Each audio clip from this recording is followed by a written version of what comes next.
ആരോഗ്യമന്ത്രി വീണ ജോർജ് അഭിനയിച്ച് തകർത്ത റെയിൽവേ സ്റ്റേഷൻ നാടകത്തിന്റെ ഭാഗമായി കള്ളക്കേസു ചാർത്തി CPM അകത്തടച്ച KSU നേതാവ് ജാമ്യത്തിലിറങ്ങി. തീർത്തും അക്രമരഹിതമായ കരിങ്കൊടി പ്രതിഷേധം നടത്തിയ പ്രവർത്തകരെ വധശ്രമത്തിന് എത്തിയവരെന്ന് മുദ്രകുത്തി മാധ്യമങ്ങൾക്ക് മുന്നിൽ പാർട്ടി സെക്രട്ടറിയും മന്ത്രിമാരും സ്പീക്കർ ഷംസീറുമെല്ലാം നടത്തിയ നുണപ്രചാരങ്ങൾക്കൊടുവിലാണ് ഇപ്പോൾ KSU പ്രവർത്തകൻ അതുൽ ജയിലിൽ നിന്നും പുറത്തിറങ്ങുന്നത്.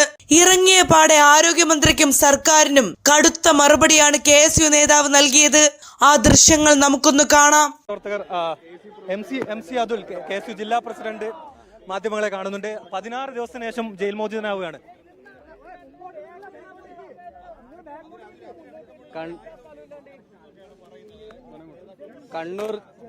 കണ്ണൂർ ജില്ലക്കകത്തേക്ക് മന്ത്രി കടന്നു വന്ന മുതൽ ഈ ജില്ലക്ക് ഉടനീളം യൂത്ത് കോൺഗ്രസിന്റെയും KSUവിന്റെയും നേതൃത്വത്തിൽ കരിങ്കൊടി പ്രതിഷേധങ്ങൾ ഉണ്ടായിരുന്നു. വൈകുന്നേരം മന്ത്രി ജില്ലയിൽ നിന്നും തിരിച്ചു പോകുന്ന സമയത്ത് റെയിൽവേ സ്റ്റേഷനിലേക്ക് എത്തിയ സമയത്താണ് നമ്മൾ KSUവിന്റെ നേതൃത്വത്തിൽ കരിങ്കൊടി പ്രതിഷേധവുമായി കടന്നു വന്നിട്ടുള്ളത്. അതിന്റെ ദൃശ്യങ്ങൾ പൊതുസമൂഹത്തിന്റെ മുന്നിൽ കൃത്യമായി വ്യക്തമായും എല്ലാ ആളുകളും കണ്ടതാണ്. കരിങ്കൊടി ഉപയോഗിച്ചുള്ള ഒരു പ്രതിഷേധമാണ്. പക്ഷേ ആ ഒരു സമയത്ത് കരിങ്കൊടി പ്രതിഷേധത്തെ മറ്റൊരു വിധത്തിൽ വ്യാഖ്യാനിച്ചുകൊണ്ട് മാരകായുധങ്ങൾ ഉപയോഗിച്ച് മന്ത്രിയെ കൊല്ലാൻ വേണ്ടി ശ്രമിച്ചു എന്നതുൾപ്പെടെയുള്ള വകുപ്പുകൾ ചേർത്തുകൊണ്ട് ഞങ്ങളെ ജയിലിൽ അടക്കാൻ വേണ്ടിയിട്ടുള്ള ശ്രമമാണ് ഈ ഒരു ഘട്ടത്തിൽ ഉണ്ടായിരിക്കുന്നത്.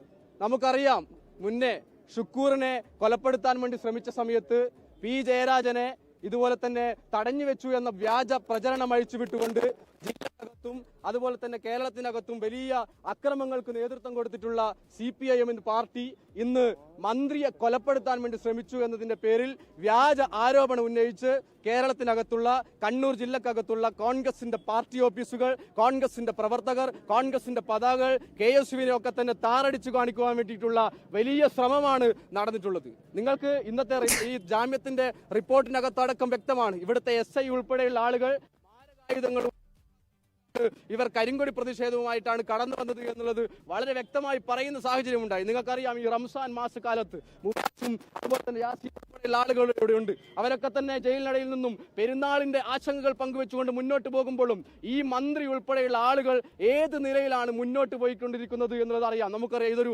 ഭരണകൂട വേട്ടയാണ് എന്നുള്ള കാര്യത്തിൽ ഒരു തർക്കവുമില്ല. അവരുടെ ഭീകരതയാണ്. കേന്ദ്രത്തിനകത്ത് പ്രതിഷേധങ്ങളെ നരേന്ദ്രമോദി എങ്ങനെയാണോ നോക്കിക്കാണുന്നത്, അടിച്ചമർത്താൻ വേണ്ടി ശ്രമിക്കുന്നത്, അതുപോലെ കേരളത്തിനകത്ത് ഇടതുപക്ഷ സർക്കാർ ഇവരെ ഇടതുപക്ഷം എന്ന് വിളിക്കാൻ സാധിക്കില്ല. അവർ തീവ്ര വലതുപക്ഷമായി മാറിക്കൊണ്ട് നിലയിലുള്ള പ്രവർത്തനങ്ങളുമായിട്ട് അവർ മുന്നോട്ട് പോകുന്ന സമയത്ത് നിങ്ങളൊരു കാര്യം മനസ്സിലാക്കണം. നമ്മൾ മുന്നേ പറഞ്ഞതുപോലെ തന്നെ AN ഷംസീറിന്റെ തിരക്കഥയിൽ ഗവൺമെന്റ് സംവിധാനത്തിൽ മന്ത്രി നിറഞ്ഞാടി അഭിനയിച്ചിട്ടുള്ള ഒരു സിനിമയായി, പൊട്ടിപ്പാളീസായ ഒരു സിനിമയായി ഈ ഒരു തിരക്കഥകൾ മാറിയിരിക്കുന്നു എന്നുള്ളതാണ് നമ്മൾ കാണുന്നത്. നിങ്ങൾക്കറിയാം, കരിങ്കൊടി കാണിച്ചതിന്റെ പേരിൽ, പ്രതിഷേധം സംഘടിപ്പിച്ചതിന്റെ പേരിൽ, ഞങ്ങൾ ഈ ഭരണവർഗത്തിന്റെ പോരായ്മകളെ ചൂണ്ടിക്കാണിച്ചതിന്റെ പേരിൽ ഈ നിലയിൽ വേട്ടയാടുന്ന സർക്കാരിനോട് ഞങ്ങൾക്കൊന്നേ പറയാനുള്ളൂ. ജയിലറ ഞങ്ങളേറെ കണ്ടവരാണ്. കണ്ണൂരിലെ KSU ഊർജ്ജസ്വലമായ പ്രവർത്തനങ്ങളുമായി, പ്രതിഷേധങ്ങളുമായി ഇനിയും ഉണ്ടാകും എന്നുള്ളതാണ് ഈ ഒരു അവസരത്തിൽ ഞങ്ങൾക്ക് പറയാനുള്ളത്.